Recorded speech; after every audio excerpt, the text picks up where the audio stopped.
안녕하세요. 지금 최근에 하고 온 비행이 시애틀이거든요. 근데 시애틀 비행이 우선은 14시간이에요. 시애틀 자체를 좋아하는 편이어서 가는 거에 되게 이제 거부감 없이 출발을 했는데 와 진짜 약간 역대급 비행 중에 하나였고 또 그도 그럴 게 정말 이 승객 프로파일의 95% 이상이 인도 사람이에요. 보통 인도 사람들이 좀 어렵거든요. 승객으로서. 진짜 힘들었어요. 정말. 그리고 뿐만 아니라 저희가 이제 비행이 이렇게 장시간으로 길면 CRC라고 해서 승무원들 벙커 있죠. 자거든요. 한 3, 4시간 정도? 근데 거기가 엄청 춥고 건조해요. 거기서 3, 4시간 자고 일어나잖아? 그러면 코랑 목이 바로 빡 와. 아니나 다를까 비행을 끝내고 왔는데 바로 그 다음날 목감기.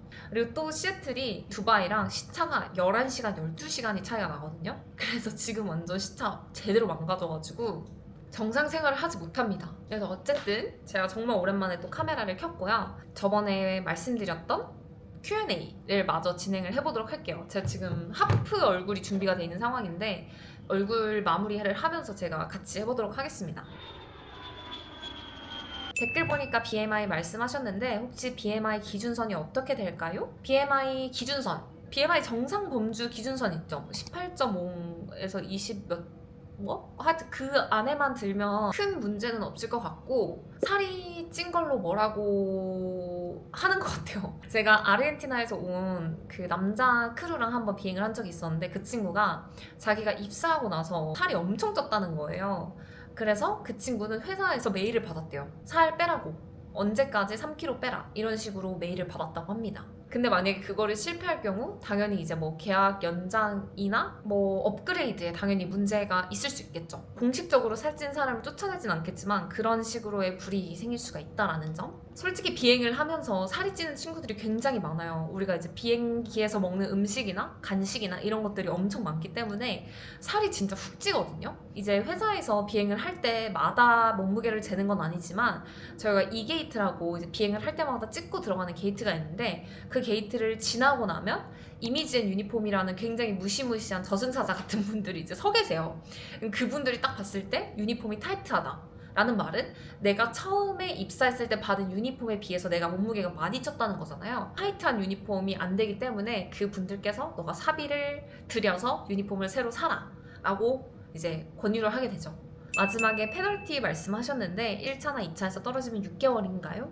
혹은 뭐 작년에만 6개월이었다는 건가요? 제가 면접을 봤을 때는 6개월이었어요. 그 당시가 코로나였기도 했었고 근데 그 뒤로는 뭐 3개월이 된 경우도 있었기도 해요. 가장 자세하게 알 수 있는 거는 면접을 가면 면접관님께서 처음에 오리엔테이션을 해주시거든요. 회사에 대한 것들, 복지에 관한 것들 이런 것들에 대해서 오리엔테이션을 해주는데 그때 말씀을 해주십니다. 파이널 전에 떨어진 친구들은 뭐 3개월의 페널티가 있고 파이널까지 간 친구들이 떨어지면 6개월의 페널티가 있다 라고 하실 수도 있고 혹은 1, 2차에서부터 떨어져도 전부 다 6개월 페널티가 있다 라고 하실 수도 있고 그래서 정말 자세한 거는 이제 가봐야지 안다. 제가 웃으면 덧니는 아니고 송곳니가 좀 보이는데 치아 배열도 유심히 볼까요? 보정 중이면 페널티가 있을까요? 솔직히 말하면 저는 교정기를 끼고 면접에 온 친구를 본 적이 없고요. 이 철길 교정기 있죠? 그거를 낀 친구들은 본 적이 없어요. 기도가 시작됐어. 시끄러워도 양해 좀 해주세요. 승무원 준비를 제대로 해본 적이 없는데 그래도 우선 지원 넣어보는 거 추천할까요? 승무원 준비라는 거는 완벽한 준비가 될 수가 없다고 생각을 해요. 나 공부 다 했어 라고 하면 야 공부의 끝이 어딨어 라고 하는 것처럼 승무원 준비도 해도 부족함이 보이고 해도 모자람이 보이거든요. 완벽하게 준비가 됐다라는 시점이 없고 어렵기도 하고 그래서 저는 만약에 본인이 진짜 한번 경험을 해보고 싶다라고 하면 무조건 가보는 거 추천. 내가 백날 앉아서 스터디하고 뭐 하는 것보다 한 번 내가 정말 이 면접장에 가서 CV 드랍도 해보고 면접관이랑 이야기도 해보고 그 앞에서 웃어도 보고 디스커션도 해보면서 배울 수 있는 게 훨씬 더 많다고 생각을 해요. 면접장에 온 친구들을 보면서 아 나도 다음에는 저렇게 준비를 해야겠구나 라고도 될 수도 있는 거고 그리고 혹시 알아요? 친구 따라 갔다가 합격한 친구들도 많고 정말 첫 지원에 아무 아무 준비도 없다가 가서 합격한 친구도 많거든요. 아무래도 이미지가 많이 좌지우지하기 때문에 어느 정도 이제 기본적인 지식과 그런 것만 있으면 진짜 한번 해보는 거 추천. 확실히 달라요. 저는 페널티가 걱정이 되더라도 어쨌든 해보는 거를 추천합니다. 한인 승무원 분들은 연령대가 20대 후반, 30대도 많을 것 같은데 보통 연애와 결혼은 어떤지 궁금합니다.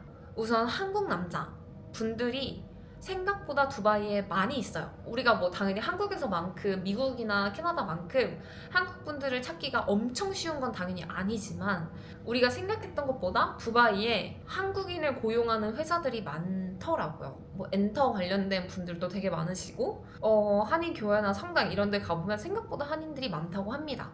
당연히 한국보다는 풀이 작기 때문에 좀 어려울 순 있지만 그래도 제 친구들을 보면 꽤나 잘 만나고 있는 것 같더라고요. 또 뭐 여기서 외국인이랑 데이트를 하는 친구들도 진짜 많고 되게 다양한 것 같아요. 단순히 한국인이나 혹은 같은 회사에서 일하는 크루가 아니더라도 두바이 자체가 워낙 외국인들이 많이 오는 곳이기 때문에 나는 외국인까지도 괜찮다라고 하시는 분들은 마음만 먹으면 아마 쉽게 찾을 수 있지 않을까. 두바이 연애에 대한 거는 한 이 정도까지. 요거 좀 먹을게요. 이거 꿀. 화장을 안 하니?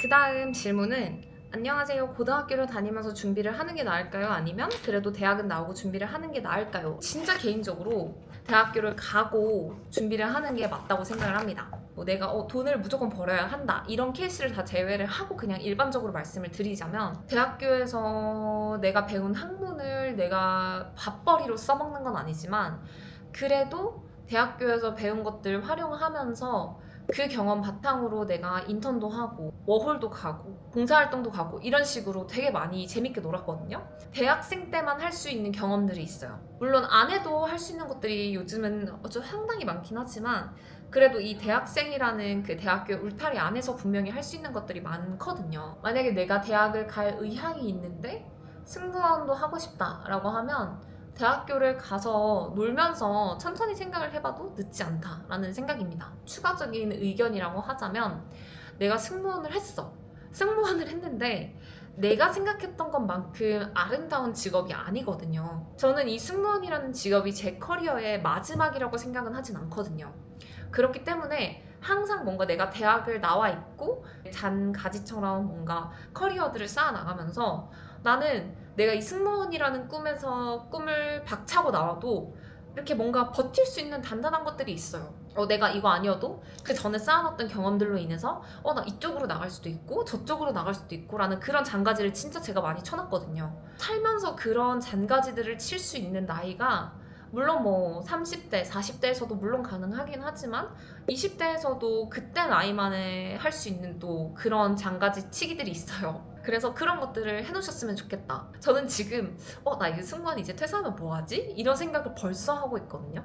물론 뭐 승무원이라는 꿈이 너무 하고 싶어서 지금 당장 하고 싶어 하는 그 마음은 알겠지만 조금 더 시야 넓게 생각을 하시고 시야 넓게 준비를 하셔라 라는 게 제 의견이었습니다. 본인이 갈 생각이 있으면. 에미레이트는 육아휴직은 없고 출산휴가를 1년 준다고 하던데 그럼 그 이후에는 육아는 어떻게 하는지 주변에 보신 케이스가 있으실까요? 그리고 두바이에서 아이를 키울 시 회사에서 보모를 붙여준다는데 사실인가요? 두바이에서 아이를 키울 시 회사에서 보모는 붙여주지 않습니다. 대신에 이 아이한테 회사에서 의료보험 그리고 뭐 복지 혜택 이런 것들은 있죠. 하지만 보모는 따로 없는 걸로 제가 알고 있어요. 에미레이트는 육아휴직은 없고 출산휴가를 1년 준다고 하는데 맞는 것 같아요. 육아휴직은 아니고 임신했을 때 그 1년을 휴가를 주는 걸로 알고 있습니다. 이거 관련돼서 말씀을 드려야 되는 게 있어요. 임신을 할 수 있습니다. 할 수 있는데 하나의 계약의 사이클이 3년이에요. 만약에 내가 이 3년이라는 첫 계약의 사이클이 끝나기 전에 아이를 가졌어. 그러면 회사에서는 당연히 뭐 내쫓지는 않아요. 뭐 이제 퇴사를 하라거나 그러지는 않지만 내가 복직을 하고 돌아왔을 때 첫 번째 계약이 끝나고 리뉴얼을 할 때 계약이 연장이 안 될 수도 있다는 점. 트레이닝 받을 때도 트레이너 쌤들이 막 장난으로 No pregnant in 3 years 3년 안에는 임신은 안 돼. 이제 출산휴가를 갔다가 다시 복직한 CSB랑 비행을 한 적이 있었는데 그분의 말로는 너무 좋대요.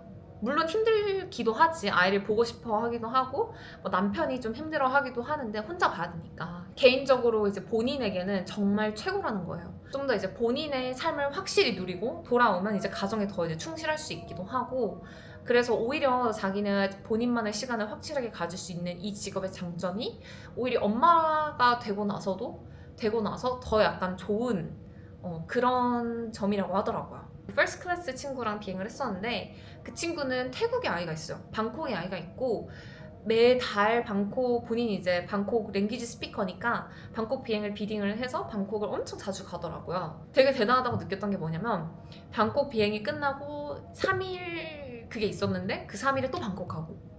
대단한 그거죠. 두바이 생활에서 에미레이트 크루들은 제휴가 되어 있는 부분들이 많아서 금전적인 부분에 세이브가 많이 가능하다고 들었는데 맞을까요? 많습니다. 이제 에미레이트에서 근무하고 있는 사람들은 플래티넘 카드가 있는데 이런 어플이거든요. 뭐 에듀케이션, 오토, 자동차 관련, 패션 관련, 교육 관련, 푸드 앤 드링크, 레저, 마인드 앤 바디, 서비스, 쇼핑, 티켓, 트래블 이런 식으로 카테고리가 굉장히 많이 되어 있어요. 그리고 푸드 앤 드링크만 보더라도 제가 한번 보여드릴게요. 보이시나요? 이렇게 빨갛게 지금 핀이 꽂혀져 있는 데가 저희가 다 제휴를 받는 곳이거든요. 내가 가고 싶은 곳이 제휴가 안 돼 있는 곳일 경우도 있긴 하지만 만약에 세이빙을 하고 싶다 그러면 여기 있는 리스트 중에서 여기 플래티넘 할인되니까 여기를 가자 이런 식으로 이제 골라서 갈 수도 있고, 제가 어제 친구들이랑 더블린 펍을 갔다 왔었는데 플래티넘 카드를 가지고 있으면 음식이 40% 할인이 되고요, 음료가 25% 할인.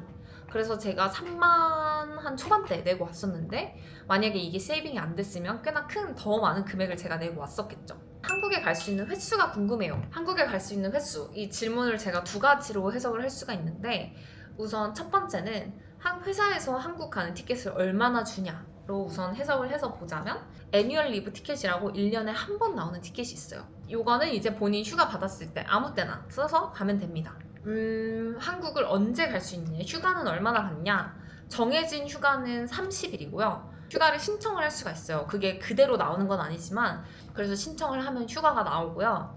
그렇게 해서 갈 수도 있고, 아니면 제가 이제 스케줄 표를 한번 보여드릴게요. 여기 이렇게 띵띵띵띵 보이시죠? 이 초록색으로 이렇게 된 게 오프의 표시거든요. 4일에 오프가 있으면 충분히 한국을 갔다 올 수 있죠. 물론 뭐 5일, 6일 이런 식으로 갈 수 있는 건 아니지만 그래도 가서 이제 친구들 보고 맛있는 거 먹고 화장품 필요한 거 받고 치과 갔다 오고 이런 식으로 찍먹할 수는 있는 거죠. 저는 아직까지는 이 정도로 이제 길게 오프가 나온 적이 없어서 오프에 가본 적은 없지만 충분히 갔다 올 수 있고요. 더 파이팅 넘치는 친구들은 3일 오프 있어도 갔다 오는 친구들이 있더라고요. 한국에 갈 수 있는 횟수가 정해져 있는 건 아니지만 본인이 이렇게 스케줄을 잘 조합을 하다 보면 한국을 길게 갔다 오는 경우도 생깁니다. 그래서 뭐 매달 갔다 오는 친구들도 있어요, 정말. 자격 요건에 서비스 경력 1년 이상이 있던데요. 증빙 서류까지는 안 내도 된다고 하던데 그럼 서비스 일을 1년 이상 했다는 사실을 어떻게 증명할 수 있나요? 우선 방법이 여러 가지가 있죠. 물론 하나 확실한 거는 이 회사에서 전화를 해서 이 친구가 1년 이상 일을 했냐라는 거를 꼬치꼬치 깨묻지는 않습니다. 하지만 본인 레주메에 이 레스토랑에서 몇 년도 몇 월부터 몇 년도 몇 월까지 일을 했다 이런 식으로 다 작성을 하잖아요. 물론 그걸 거짓말을 친다고 해서 면접관님께서 알 방법은 당연히 없겠죠. 만약에 내가 뭐 10개월을 일했는데 12개월로 일을 해서 1년 동안 일을 했다고 했다, 이런 것들은 사실 뭐 엄청난 거짓말까지는 아니죠. 하지만 만약에 내가 1개월, 2개월 일했는데 12개월 일을 했다 이러고 하면 내가 파이널 질문을 답변을 하는 과정에서 면접관이 눈치를 챌 수도 있고, 그 말은 얘가 이제 어쨌든 지원 과정에서 거짓말을 했다는 거기 때문에 얄짤없이 이렇게 잘릴 수가 있는 거죠.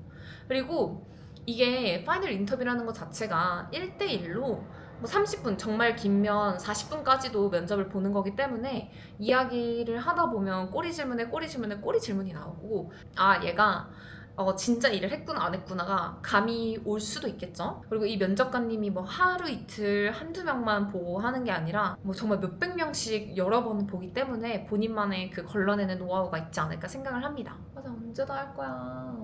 그래서 어쨌든 여기까지가 이제 제가 준비한 Q&A고요. 진짜 얼마 전에 엄청 웃긴 댓글이 하나가 달린 거예요. 그래서 그거를 같이 공유를 해드리고 싶어서 마지막 피날레로 들고 왔습니다. 승무원이라 해서 대한항공인지 알았는데 외항사네. 말할 때 그냥 승무원이라 말하지 마라. 솔직히 외항사랑 국내항공사랑 같나? 한국 승무원은 한국에서 세금도 내고 복지도 있는 직업이고 외항사는 외국인 노동자지. 그냥 퇴사하면 세금 낸 기록도 없어서 연금도 없고 경력도 안 되는데 무슨 승무원이래. 점점 라고 하셨어요. 야 그럼 난 뭐야? 무직이야? 아니 뭐 항공사가 대한항공밖에 없어? 내가 승무원이라고 네이버에 한번 검색을 해서 알려줄게. 승무원 운행 중인 차, 기차, 배, 비행기 안에서 운행과 관련된 직무와 승객에 관한 사무를 맡아서 하는 사람을 승무원이라고 해. 그냥 내 생각에는 너가 외항사 뭐야 이러고 그냥 이제 뭔 승무원이야 약간 이딴 식으로 비끄고 싶어서 하는 것 같은데, 사람의 지식 수준을 나타내는 데는 단순히 입에서 나오는 말뿐만이 아니라 너의 그 손가락으로 하나하나 쳐내려가는 이 타자에도 사실 진짜 알아볼 수 있거든. 그것만 봐도 그냥 그려져. 너가 어떻게 삶을 살았는지. 진짜 초라해. 그게 얼마나 큰 에너지야. 굳이 남의 채널에 들어가서 승무원이라고 말하지 마. 복지도 뭐 어쩌고 저쩌고 세금도 안 받고 연금 어쩌고 저쩌고 이렇게 하는 그 에너지가 쉬운 에너지는 아니거든? 근데 이거를 이렇게 하고 있다는 것 자체가 진짜 할 짓도 없어 보인다. 이런 식으로 에너지 낭비하지 마. 알겠지? 적당히 알아들었길 바라면서 어쨌든 뭐 제가 굳이 이런 걸로 컨텐츠를 뽑고 싶진 않았지만 정말 하는 말이 너무 참 가짜나서 이거를 한번 공유를 하고 싶었어요. 어쨌든 오늘도 영상 봐주신 분들 진짜 감사하고, 또 여전히 화장을 끝내지 못했죠. 말을 또 겁나게 한다고 화장을 다 끝내지도 못했는데 어쨌든 여러분들 행복한 5월을 보내시길 바라며 5월 중으로 또 다른 영상 하나를 또 올려보도록 최선을 다해서 회복을 하도록 하겠습니다. 어쨌든 영상 봐주셔서 진짜 감사하고 저희는 또 봐요. 안녕.